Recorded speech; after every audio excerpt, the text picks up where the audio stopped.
Assalamualaikum warahmatullahi wabarakatuh. Akang dan Teteh, Bapak dan Ibu sekalian, selamat berjumpa kembali dengan saya Ashari dari XHI. Ingat teman-teman bisa ikuti perkembangan dari pelatihan maupun event maupun perkembangan apapun dari XHI di website kita di batu5.com.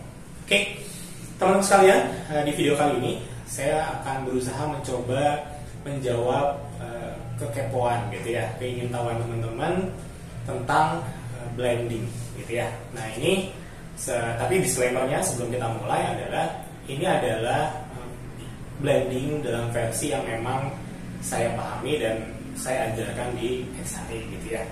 Ingat bahwa XHI itu dari awal didesain menjadi komunitas orang-orang yang melatih dasar-dasar. Jadi sangat-sangat kalau pendidikan mungkin SD ya gitu ya. Jadi kita nggak ngobrol tentang SMA, nggak ngobrol tentang pelajaran universitas S1 atau S2.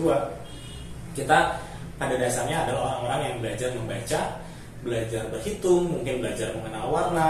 Setelah teman-teman di XHI bisa belajar membaca, maka buku apapun udah silakan gitu ya. Nah jadi disclaimer-nya adalah blending yang akan saya jelaskan ini adalah versi dari yang emang kami pahami gitu ya, yang saya dan teman-teman latih di XHI. Semoga jadi bahan referensi sehingga teman-teman bisa meningkatkan kualitas masing-masing. Oke, yuk kita mulai ya. Nah, yang pertama yang kita kasih pointernya dulu. Yang namanya blending itu apa sih gitu ya, definisinya dulu. Nah, blending definisi kami adalah menyeimbangkan gitu ya. Jadi energi di alam ini kan kadang-kadang ada yang kurang seimbang, maka tugas manusialah yang menyeimbangkan gitu ya, dengan cara blending kan gitu ya. Nah blending ini banyak macam cara, kalau prosedur gitu ya beda-beda gitu ya. Dari zaman dahulu pun orang sudah mempraktikkan blending. Solar adalah blending, meditasi adalah blending. Banyak sekali yang bisa kita lakukan yang termasuk dalam kategori blending. Nah di video ini kita akan bahas lebih ke teknikal gitu ya. Kalau kita latihan olah nafas mau blending seperti apa, jadi kita nggak akan bahas sholat, nggak akan bahas tentang meditasi, tapi lebih ke kalau kita latihan olah nafas kita bisa melakukan blending seperti apa gitu ya. Nah jadi definisinya adalah menyeimbangkan. Pertanyaan kedua adalah apa yang diseimbangkan gitu ya. Nah teman-teman sekalian, di ruangan ini gitu ya, pasti ada ion-ion yang berinteraksi di udara gitu ya, di segala macamnya ada. Ini ada ion-ionnya, ada ion positif, ada ion negatif gitu ya. Apakah ion negatif selalu buruk? Tidak gitu ya, itu energi negatif gitu ya. Ion dan energi rada beda gitu ya. Ion negatif dia punya fungsi ketika nanti ada bakteri-bakteri yang punya muatan positif, dia nempel gitu ya. Dia bisa menjadi melemahkan si virus dan bakteri. Demikian pula dengan energi positif. Kalau bukan energi positif, ion positif. Ion positif pun kalau ada bakteri gram negatif ya dia juga melakukan fungsinya yang sama gitu ya.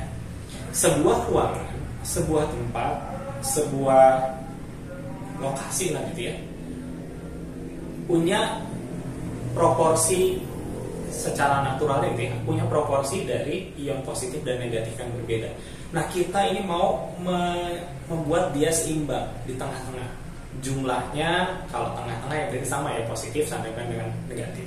Ketika sebuah ruangan itu ion positif dan negatifnya itu seimbang, maka disitulah keharmonisan terjadi. Disitulah kita dapat manfaat paling banyak gitu ya, paling optimal dari tempat itu. Kalau kelebihan salah satu itu menjadi tidak seimbang, ketika tidak seimbang ya nggak optimal lah gitu ya tempat itu. Nah jadi tugas kita adalah menyeimbangkan, bukan menghilangkan. Maksudnya gini, kan kalau saya pengen semua dibuat positif semua, ya mungkin bisa aja ya, tapi bukan itu tujuannya. Tujuan kita adalah menyeimbangkan. Dua-duanya ada, dua-duanya harus ada gitu ya, dan kita bikin dia di tengah-tengah gitu ya. Jadi apa itu blending? Blending adalah menyeimbangkan. Apa yang diseimbangkan? Ion positif dan negatif gitu ya. Lingkungan ini harus diseimbangkan gitu ya. Kita tidak berpihak paling positif, tidak berpihak paling negatif, tengah-tengah aja gitu ya. Nah pertanyaannya adalah gimana caranya, gitu ya. Teorinya adalah kalau sebuah ion itu bermuatan positif, artinya dia kekurangan elektron, gitu ya. Kalau fisika seperti itu. Kalau ion itu bermuatan negatif, dia kelebihan elektron. So, melalui latihan yang kita lakukan, kita tanda kutip menginisiasi supaya elektron ini bisa saling berpindah, gitu ya. Dari yang kelebihan ke yang kekurangan, gitu ya. Sehingga balancing, ya bukan dibuat nol semua, nggak ada, misalnya nggak ada ion bermuatan sama sekali, bukan gitu juga, gitu ya. Tapi yang lebih ke yang kurang, sehingga apa yang terjadi, jumlah ion positif dan negatifnya jadi lebih seimbang. Apakah persis seimbang ya? Mungkin nggak juga ya. Setiap kita bernafas kita ngeluarin ion lagi, gitu ya. Tapi jangan sampai jomplang banget lah, kira-kira gitu. Ya kita buat ke sedekat mungkin ke keseimbangan, gitu ya. Nah, jadi konsepnya adalah gimana caranya kita memicu, gitu ya. Memicu itu apa ya? Yang memicu ya, agregasi. Memicu si perpindahan si elektron ini. Apa yang bisa membuat itu, gitu ya? Kalau teman-teman tahu yang namanya amoneon ya, TLN, gitu. Kan itu sebetulnya bisa nyala, kenapa? Karena ada elektron yang jalan, gitu ya. Kenapa? Karena di sini kasih energi, loncat elektronnya. Loncat elektronnya nabrak si serbuk yang ada di lampu itu, fluoresan itu, fluornya itu, sehingga dia berpendar, keluarlah cahaya. Cahaya juga bentuknya elektron juga, gitu ya. Ada foton, ada neutron, ya begitu, gitu ya. Jadi lampu pun adalah pasti ngeluarin elektron juga, gitu ya. Pasti ngeluarin energi juga kan, gitu. Nah, kenapa saya jelasin ini? Kita mau balik ke konsepnya bahwa ketika kita pengen melakukan loncatan, bukan melakukan ya, bukan kita yang pindah sih. Kita menstimulasi supaya elektron yang berpindah, maka kita perlu ada energi yang dimasukin ke sana. Energinya lebih tinggi, nanti dia bisa loncat, gitu ya. Bisa eksitasi, kalau bahasa fisiknya eksitasi. Eksitasi itu kan pindah kulit ya, pindah kulit elektron sampai bisa lepas. Nah, maka kita harus masukin energi ke situ. Maka latihan kita lah, latihan olah nafas yang dilakukan teman-teman di XAI ini jadi penting. Kalau kita punya energi yang besar, yang kuat, yang stabil, gitu ya, yang bisa terukur, yang bukan terukur ya, yang bisa diatur gitu, maka kita bisa melakukan blending dengan jauh lebih baik dibandingkan kita nggak berlatih. Maka modal dari blending, karena blending itu perlu energi, kita belum ada energi, maka kita perlu punya energi itu. Punya energi tidak cukup, tapi mengendalikan energi itu. Jadi punya dan bisa mengendalikan, gitu ya. Mulai lagi ya, blending adalah menyimbang apa? Ion negatif dan ion positif di dalam sebuah lokasi, ruangan. Bagaimana itu dilakukan? Dengan cara kita ngasih energi ke lingkungan supaya apa? Elektronnya bisa berpindah sehingga dekat ke seimbang. Ya, itu sampai sini ya. Semoga kebayang. Nah, banyak cara. Tapi pada yang hari ini kita akan latih adalah yang paling sederhana. Kita latihan selalu nyalorin ke tangan dong ya. Maka kita akan pakai tangan ini sebagai alat, pada kutip ya, alat untuk memicu perpindahan elektron itu, gitu ya. Dengan cara gimana? Kita salurkan ke telapak tangan si energi kita. Nah, kalau biasanya kita salurkan kerasa tuh ya padat, gitu ya, atau panas, gitu ya, hangat lah, gitu ya. Maka yang kita lakukan ketika blending adalah kita pancarkan, ya. Nah, kalau kita ngobrol latihan biasa kan biasanya padat banget, gitu ya. Karena fokus kita adalah memadatkan, gitu ya. Dia diam di sini bulat padat, gitu ya. Nah, ketika kita blending malah kita sebarkan. Jadi dari kalau kemarin itu kalau pas lagi latihan hari Senin kemarin kita berlatihnya itu energi itu seperti ada air ngalir, nyembur, gitu ya.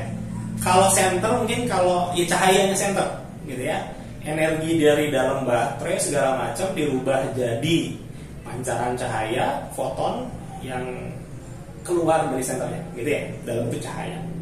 Nah, itulah yang kita lakukan. Jadi mindsetnya adalah secara teknik kita memancarkan energi, yang energi itu akan memicu perpindahan elektron itu. Semoga kebayang ya.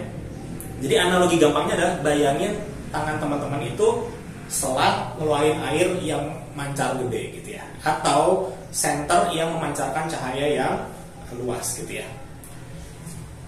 Airnya kenceng, cahayanya juga terang banget gitu ya. Kenceng dan terang bergantung latihan kita seperti apa gitu ya. Balik lagi, fundamentalnya adalah latihan gitu ya. Kalau kita punya kekuatan cuman anggaplah 20 watt ya, 20 watt ini yang kita maksimalkan. Kalau ruangannya besar dengan kekuatan 20 watt, gimana kita ngeblending satu ruangan? Ya butuh waktu gitu ya, waktunya sekian. Tapi kalau kita punyanya 100 watt, mungkin kebutuhan waktu untuk satu ruangan yang sama mungkin 1/5-nya ya.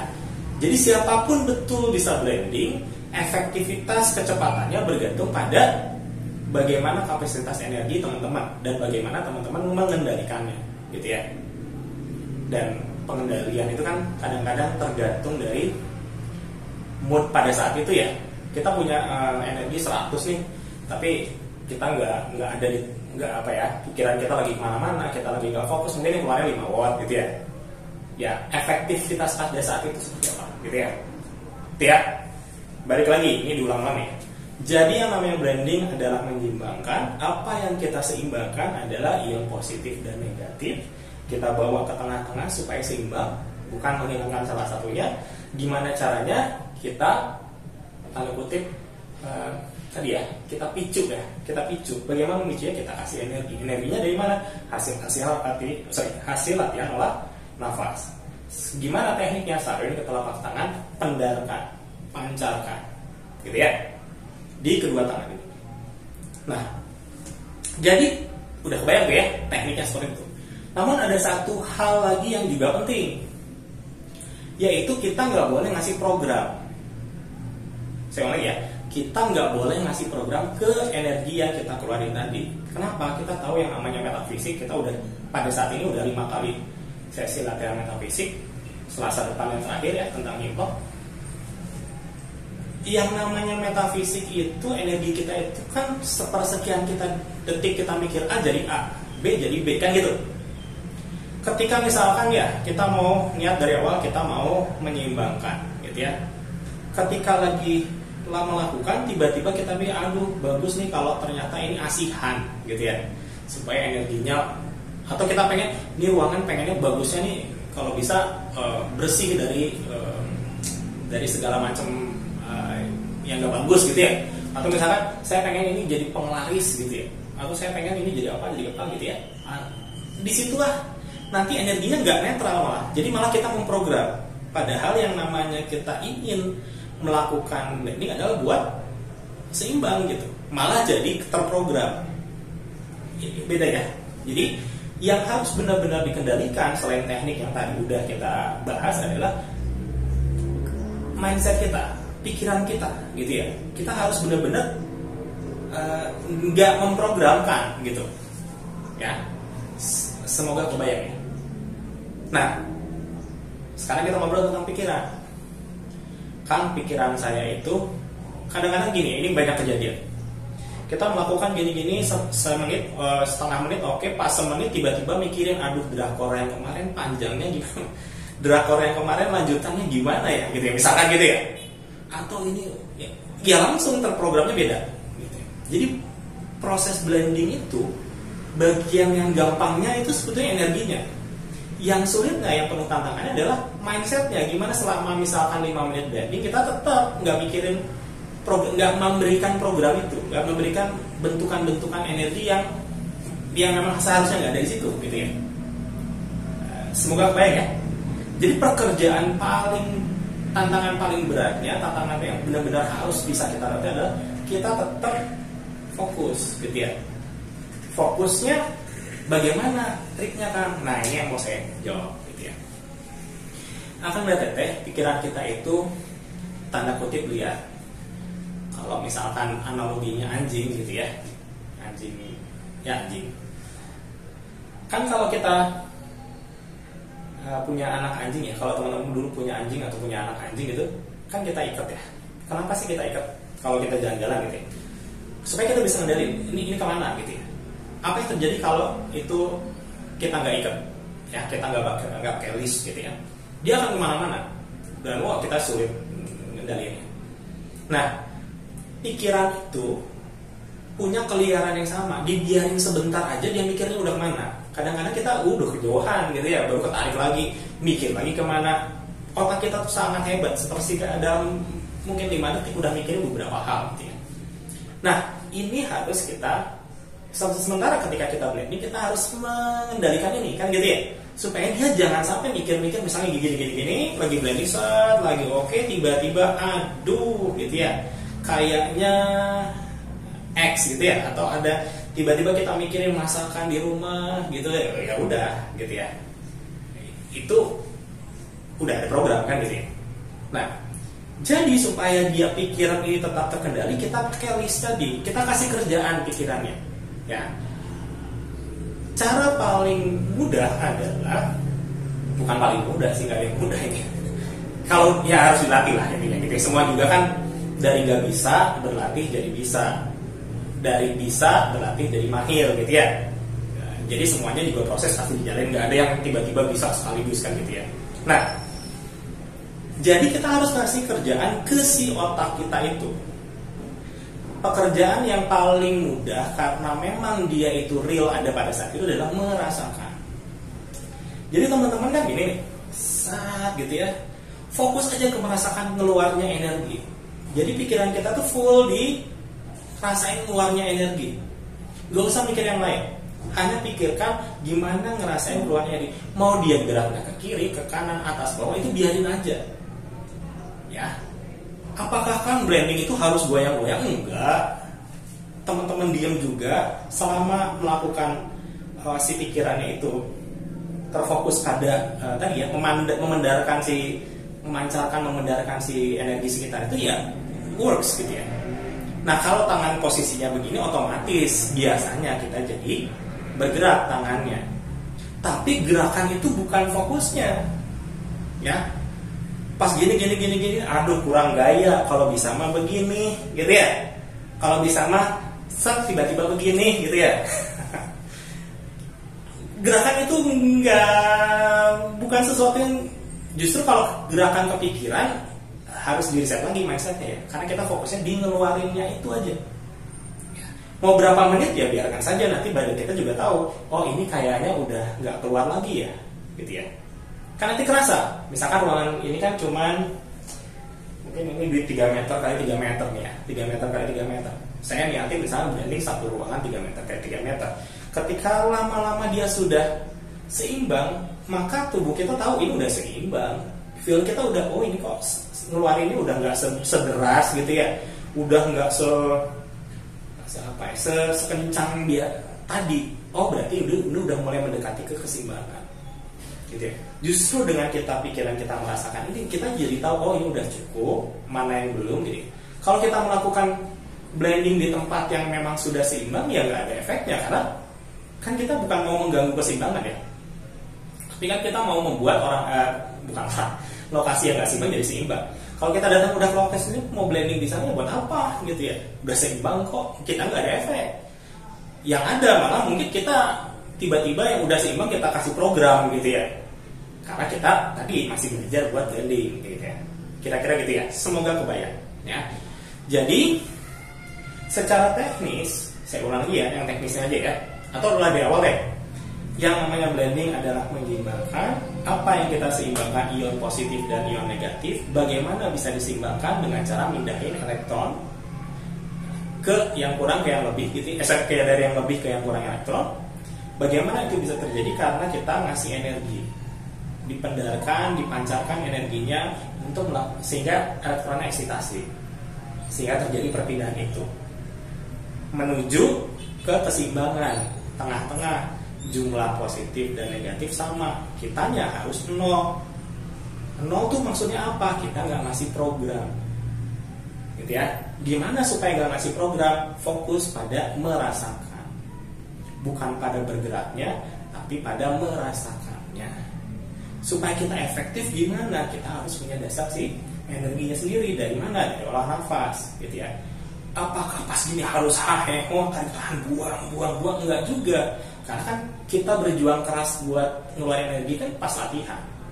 Pas udah gini, fokuslah pada si merasakan itu. Kalau kita di sini harus ngatur nafas juga, kayaknya kurang gitu ya. Begitu kita mikir kayaknya kurang, program kayaknya kurang gitu ya, keluar beda lagi kan gitu ya.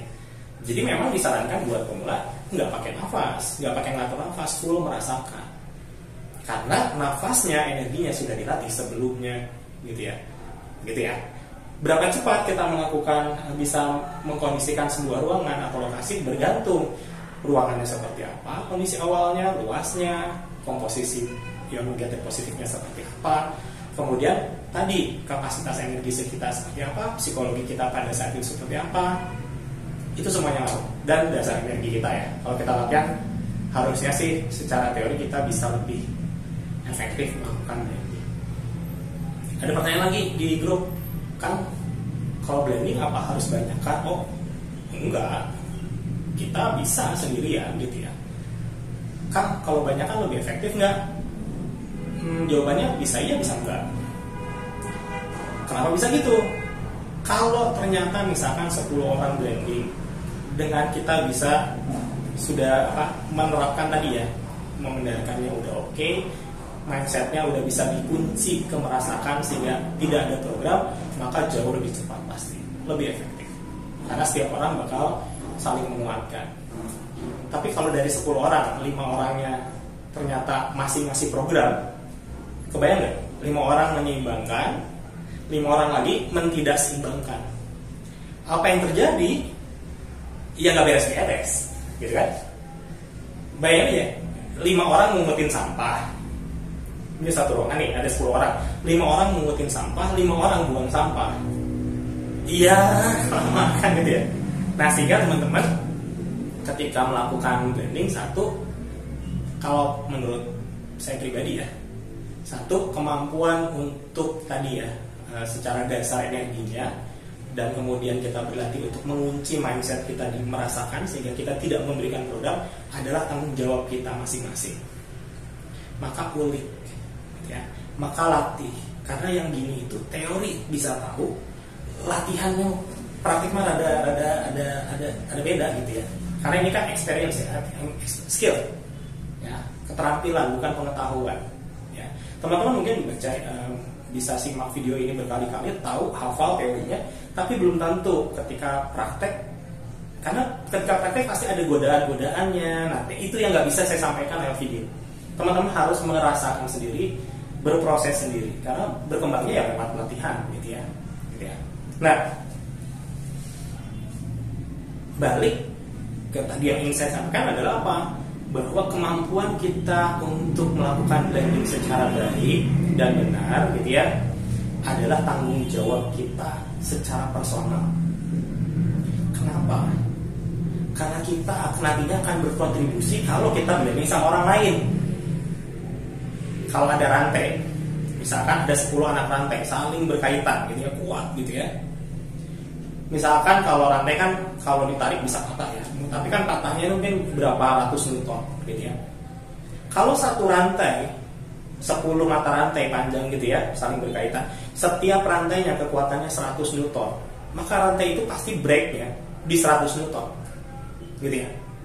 Karena kekuatannya sama seimbang, 100 newton semuanya juga, pasti pas break 100 newton, nggak mungkin nggak ya. Tapi bayangin gini, ada 10 mata rantai, 9 kekuatannya 100 newton. Kita sendirian kekuatannya 40 newton.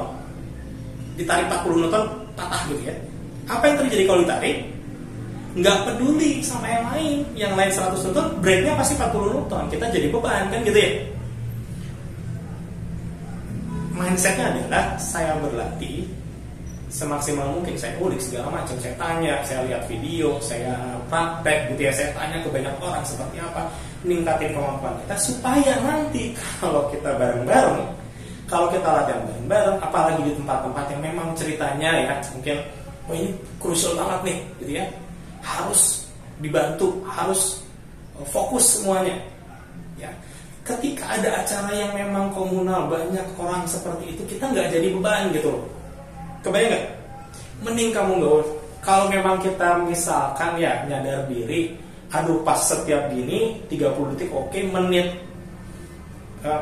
detik ke 31 saya selalu ngebayangin yang lain, konsentrasi kita pasti, berarti kamu blending 30 detik aja gitu.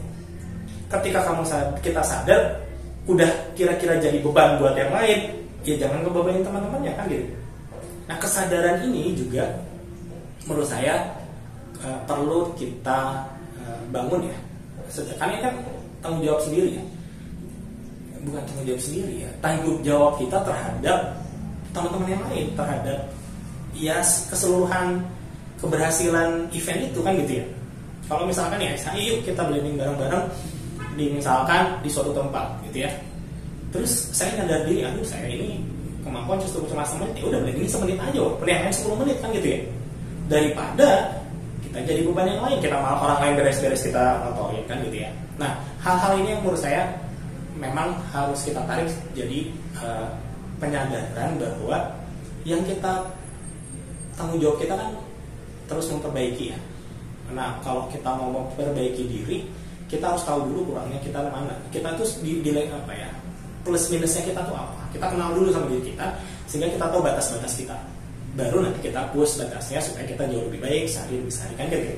Ya, itu mungkin teman-teman yang ingin saya sampaikan tentang blending ya. Semoga ini memberikan jawaban terhadap pertanyaan teman-teman di grup SHI tentang Kang, blending itu seperti apa, kenapa harus banyakkan, efektifnya seperti apa yang terjadi dan teman-temannya, gitu ya. Ini mungkin yang ingin saya sampaikan. Terima kasih telah menyimak. Ingat teman-teman, olah nafas itu kelihatannya gampang, tapi kalau teman-teman ngulik, maka teman-teman akan mendapatkan tantangan tersendiri, gitu ya. Tapi saya mau bilang 2 hal itu. Yang pertama, kita latihan olah nafas itu bukan untuk diri sendiri, karena kemanfaatan dari latihan kita itu ditunggu sama orang lain. Ada orang-orang lain yang menunggu kita siap, menunggu kita mampu, sehingga mereka bisa dapat manfaat. Ada pasien-pasien gitu ya, yang sudah sebetulnya diantriin, tinggal nunggu kita buka pintu aja, dan dia kayak gitu ya. Jadi kita latihan tuh memang berat, memang sulit, dan pasti berat, pasti sulit, tapi bukan buat diri kita sendiri kok, gitu ya. Kita berlatih mewakili orang lain yang nggak bisa berlatih. Itu yang pertama saya pengen sampaikan. Yang kedua, yang namanya latihan itu adalah tadi kita jawab bersama. Latihan yang terbaik adalah simple, 1 doang. Latihan yang terbaik adalah latihan yang dilakukan. Ya, jadi berhenti berandai-andai, udah latihan aja. Gitu. Mau dimanapun, kapanpun, gitu ya. Nggak harus nunggu cuaca cerah, nggak harus nunggu tempatnya bersih, nggak harus di tempat mana gitu. Yang penting teman-teman udah feel-nya dapat, latihan, gitu ya. 5-10 nafas pun jauh lebih baik daripada tidak latihan sama sekali.